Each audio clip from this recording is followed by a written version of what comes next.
of the team. Wherever you wanna go, girl, I take you. Wherever you wanna go, girl, I said I take you. Wherever you wanna go, girl, I take you these places. Whenever you wanna go, girl, I take you places.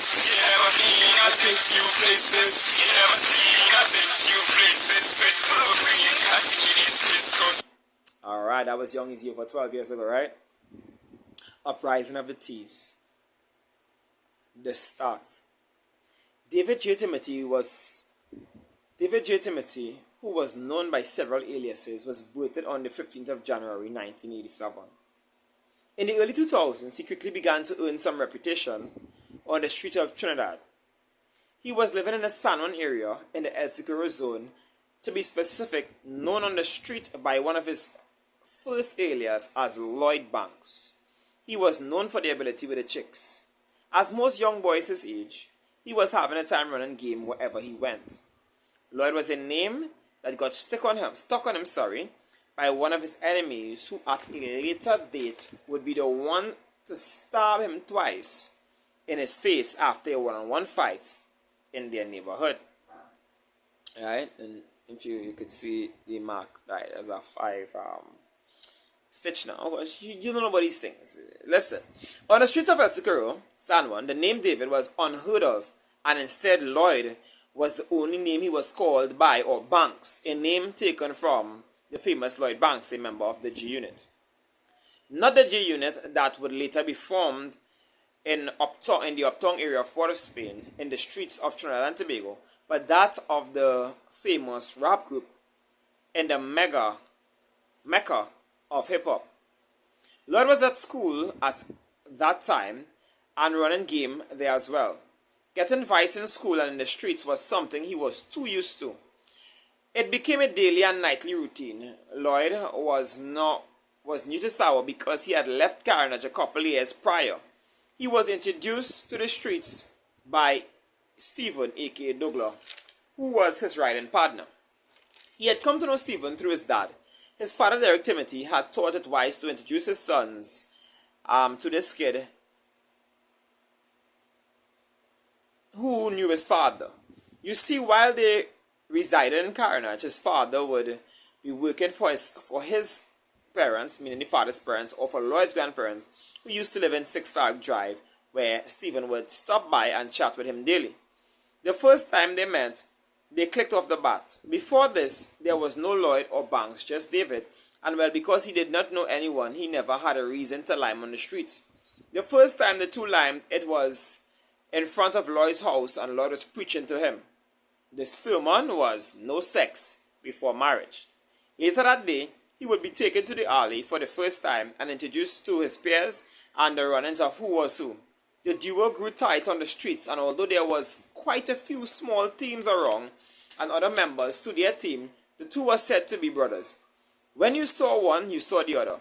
Stephen was from around and very much loved and respected by all, and well, Lloyd was the new cat and that pretty boy, college church boy, that they were growing to love quickly. You can use the word rapidly. It is said by many who lived around them that they never disagreed. Of course, this is a myth, but as I recall, they fell out twice, literally. They both ran game and shared friends, one for you and a friend for me. You know rules of trading, rules of man and wingman. In the head, the rule. In the hood, the rural or the semi-urban, talent, gifts, or skills always helped to put shine on a nigger. This also encouraged the chicks to look in one's direction. Lloyd was no stranger to shining, and so Stephen had told Crummy from the alley that Lloyd was faster than him. Crummy said never, and well, the race was set, and Lloyd smoked him in a one-on-one race. Michael, who was known as Silvers, was watching, and he loved competition.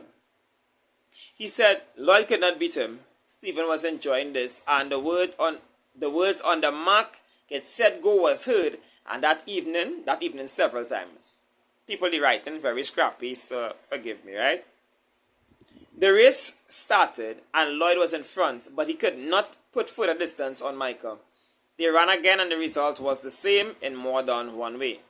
Lloyd won both races, but after the fast start, Michael stayed right behind him. Fame of his speed was shared by all parties involved, and so he earned some respect as a fast man.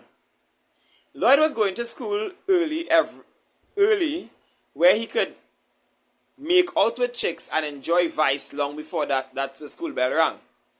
The school toilets and classrooms would serve as a perfect location for such. Taxi, maxi, and buses were also used at these times with chicks from different schools. The first time he got a tea bag, he tiptoed with the sweet feeling. It was also the first time a chick drank his break. She was a Douglas, and she was rude. It was said that she also slapped a condom out of his hand and had something on him and sat on him, right? It did not take long at all, and she said, "Already?"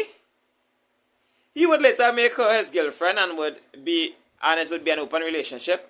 He would link his boy Christian to get his prick sucked. He would take $1 from his friend who thought she would swallow his break as well, but she spat it out on his pants.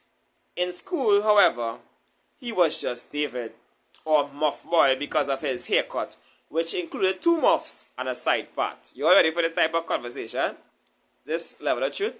Don't tell me anything but wetness, please, please. Shh.